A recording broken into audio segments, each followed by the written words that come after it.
Oh, I am just so excited to have the fabulous Donna Eade with me today on the Business Spotlight. We're going to put her business under the spotlight.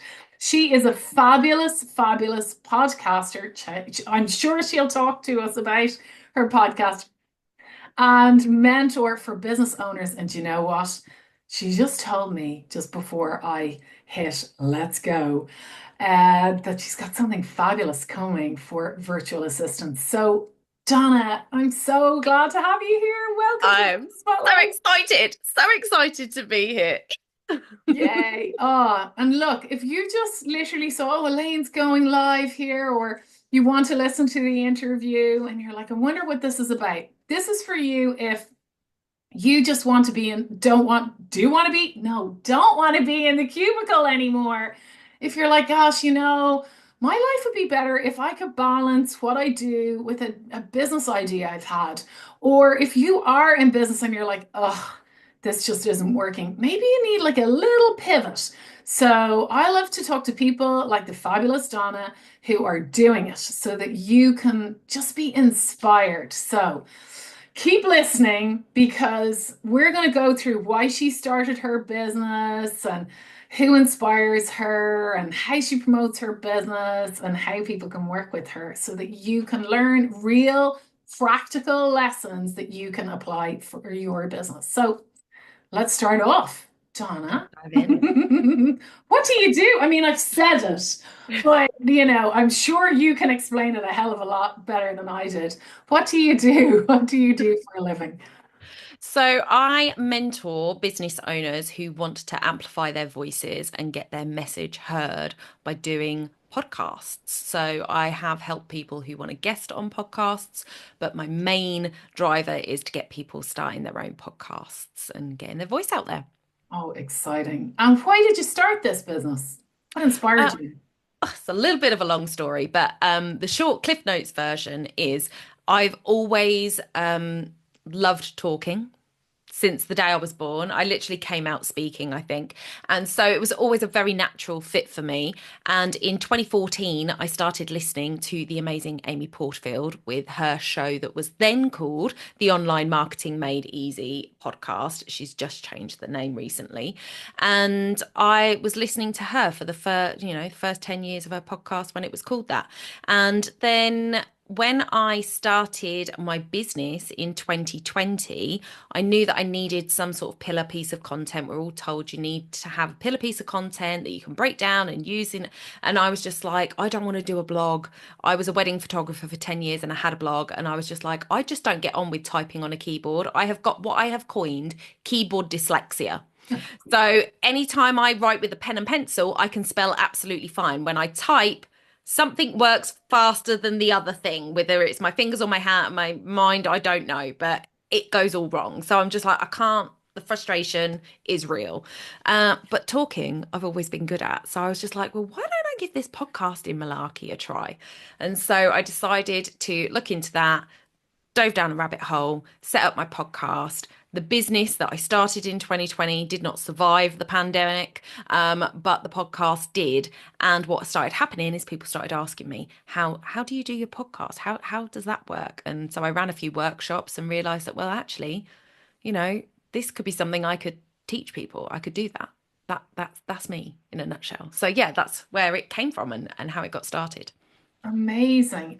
So I mentioned um, kind of broad strokes, what kind of client you work with, but talk to me more about that. And maybe it's evolved. Who are the type of people that you work with these days? So it doesn't really matter what kind of business you have, particularly. It's all about whether you've got a good idea for a podcast. But for me, any business owner who's got a message that they're really passionate about, and that's what it really boils down to. So I've got a lady who's worked with me on launching her podcast. Her podcast is called Becoming Soul Confident, and she actually works with Soul Signatures. She's the founder of Soul Signatures, and her podcast is a beautiful spiritual podcast. Her voice is so lovely. It's just a really gentle listen. And And then I've got a client who started the Far Too Fabulous podcast. So it's a co-host couple, Catherine Chapman and Julie Clark. And theirs is all about well-being and fitness for women. And they are cracking pair of ladies that just have giggles from start to finish, but have such good quality information in there. It's a fantastic podcast.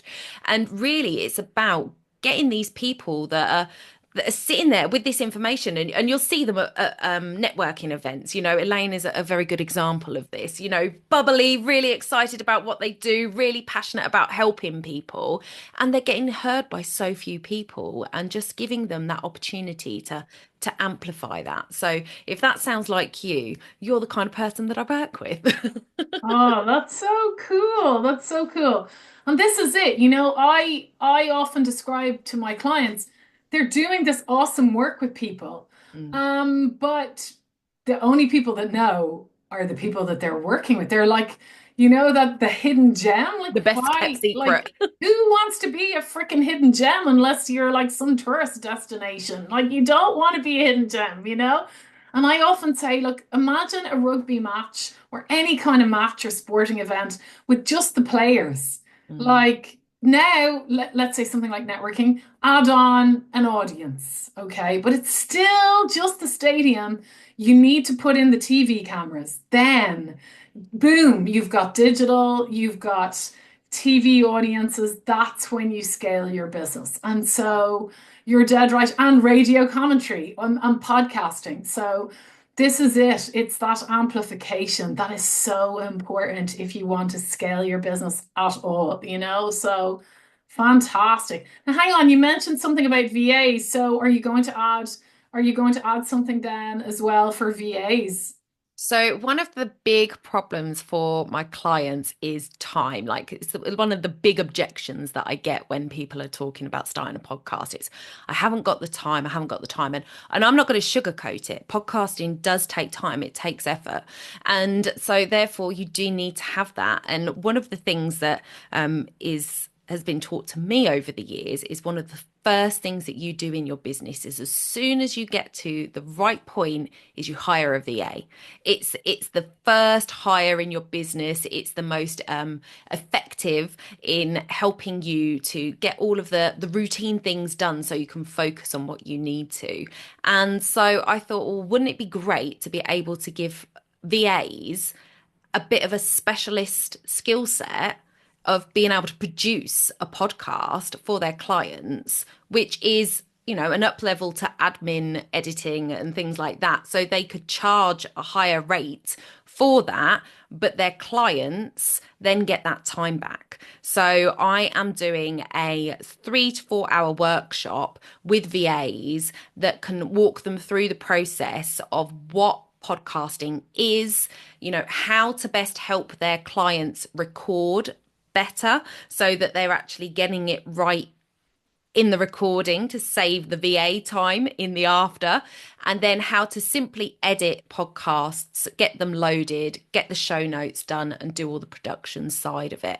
And I've done it once already, as we're talking now, and the next one is coming out in probably July time. So yeah, if anybody's interested in that, they can come and join me for that.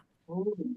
And if you happen to watch after July, because you know this is going to be on my blog as well, Yeah. then just reach out to Donna, you Yeah. know. Anyway, we'll Go talk to the about that. website. It'll be on the Yeah, website we'll when the talk next one about is. that later, but it's good. The links are going to be around this, so go and find out more because that sounds so good. It really does. What a great offer.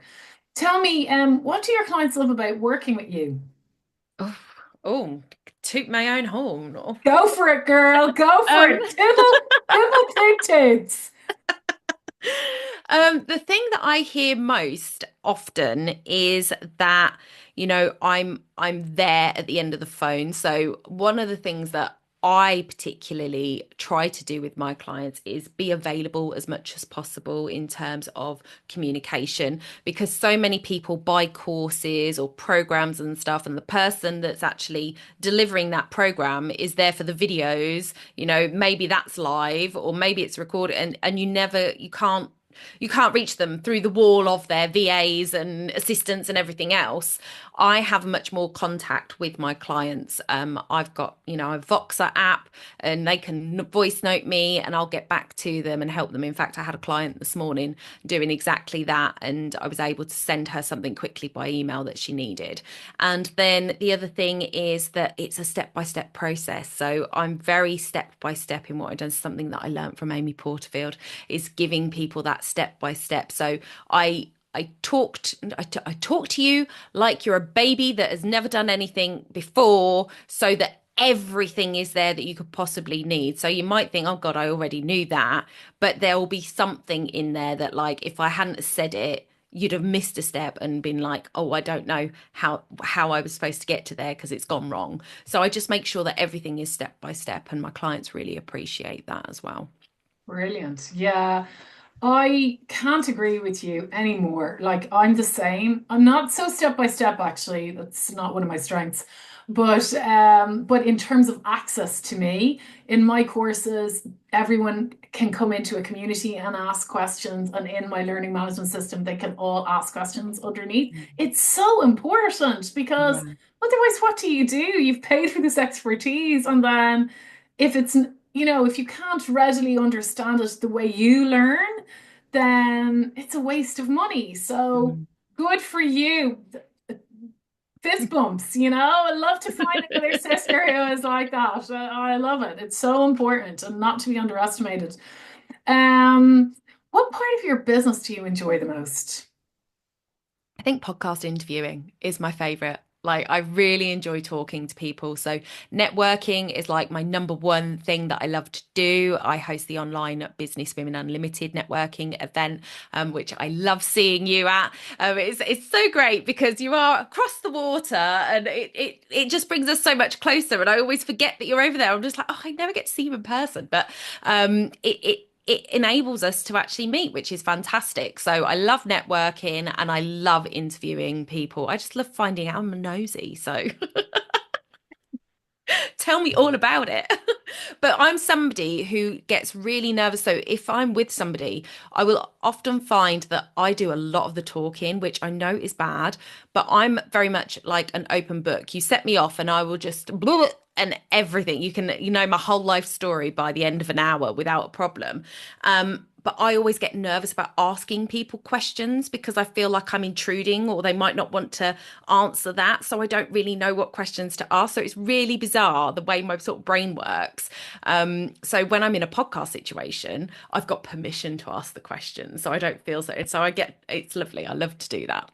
Oh, wow. Love it. Yes. Well, I mean, the joy for what you do definitely comes across, and therefore you're doing the right thing. Well, you've already mentioned Amy. I was going to say, like, who inspires you in business, but is it Amy Porterfield or is there somebody else? Yeah, I mean, it was Amy Porterfield. Amy Porterfield for a long time, and Jasmine Star. Jasmine Star is actually how I found Amy. So Jasmine, for those of you who don't know her, she has a social media business. She helps people with their social media.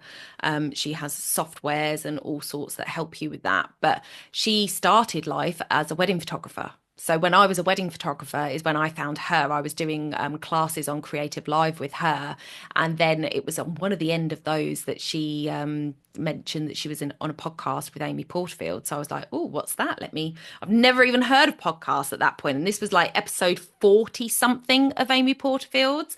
And so I started listening to Amy, and then I was like, oh, every week a new podcast episode comes out. So I was listening to her more and more. So those two were my first initial.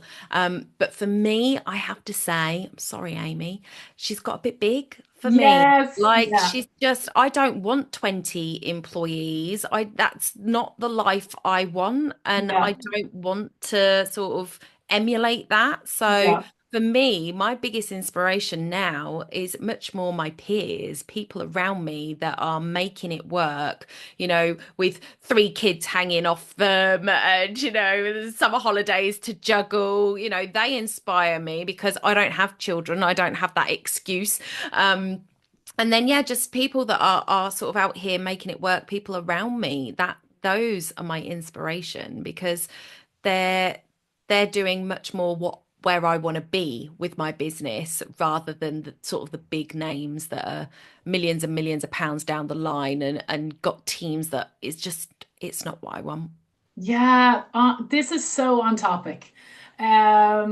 Like with my clients and with people I'm speaking to, actually, because I think that's a real important thing for both marketing and for mindset, Mm, because that awareness that someone who you admire who has that level of visibility or has this X, Y, and Z freebie and or have a massive community, not understanding that that's taken them time to do. And also, as you say with Amy, she has a massive team. If you look at that from the outside without that context, it can put people under a lot of pressure mm, and it can make them feel like, why can't I do this? Well, mm. because you're a person. You're one. And as you Yeah, say, you may not have hired yet. yeah, And so it's important to realize that, you don't necessarily need an omni-channel presence when you're starting. In fact, you're better off choosing, like you said, you called it a pillar. I would call it like an evergreen channel. And then a way to get clients really easily and just get better at those two things and then layer, mm. so yeah. I'm so with you. I'm so with you. Which leads me right nicely onto my next question, Love that. which is what advice, well, I mean, you might say podcasts, but what here I'm answering my own question here. But what advice would you give a new business, like someone who is starting out, so that they can increase their visibility? What would you say? You got to do this. So do what works for you would be my answer. So I'm not the type of person who's out here saying podcasting is the magic pill for everyone. It's going to work for you. I'm not selling you a false narrative. It's not the type of person I am. Some people will get on much better with blogs. Some people will love to do video. You've got to find what works for you. But for me, visibility is showing up consistently doing something on a regular basis, and you have to work out what that basis is for you. And you can, with podcasting, I often talk to people about doing sort of serial podcasts where they're not actually doing a weekly show. They're doing season one, which is 6 episodes delivered on a weekly basis, and then they have a break. But during that break, you don't shut up about the podcast. You're sharing that first series because you've got so much content in there that you can use it to share it whilst you're on a break. So just having that consistency of content that you're putting out, whether that be a blog, a video, or a podcast. But I do think that having that pillar content or that evergreen piece of content that is a regular thing in your world is really, really important. Yeah, I agree. You have to have something that's searchable, or you have to have something that it's like it's the foundation, because the algorithmic channels, you can't be guaranteed when they're going to deliver and to who what they're going to Yeah. deliver, Yeah. so yeah, I'm so with you on that. Best advice received. Who gave you a little pearl that you went, I'm gonna put that in my back pocket. That is so good. Oh, that's a good one. That's a good one. Um, I think actually the thing that I hold on to the most in my business, I'm quite a doer, as one of my friends told me the other day, you're quite a doer, is it doesn't have to be perfect. Just get it going. And that was Stu McLaren that I learned that from. Um, and yeah, he's another big one that I followed for quite a while. And but again, not not my vibe with what he's selling and doing anymore. It doesn't fit for me. But some of those bigger names, they've got louder voices, haven't they? So you hear them more often, and that's kind of a core thing that I took from working on his program was, it doesn't have to be perfect. just get it going. And there is something to be said for making sure you've got the basics in place. You know, you don't want to put something out that's like falling apart and it looks absolutely horrendous, but it doesn't have to be perfect to Yeah. get it out there. And that's something that I've really taken on board and run with.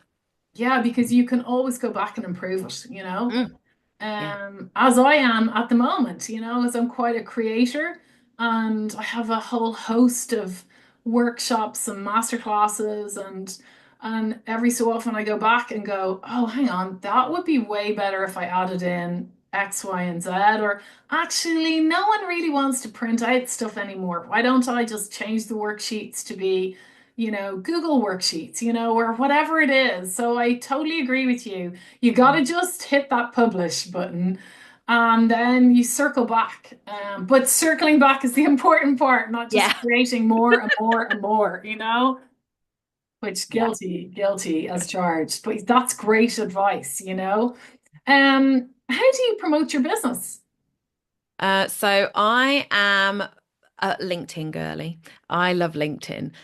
So I do a lot of LinkedIn. I'm not as good as I should be at the moment. I'm really sort of struggling. In the last few months, I've found it a struggle to find my balance because, like you were saying at the beginning, of people wanting to get out of their corporate box and move more into their business. I have a part-time role that I do. So my business is full time to me because you weekends, evenings, yes, I'm doing it, but I do have a 15-hour contracted job that I do work from home. So that does impact quite a bit. And I started that back in September, which was a financial decision for me.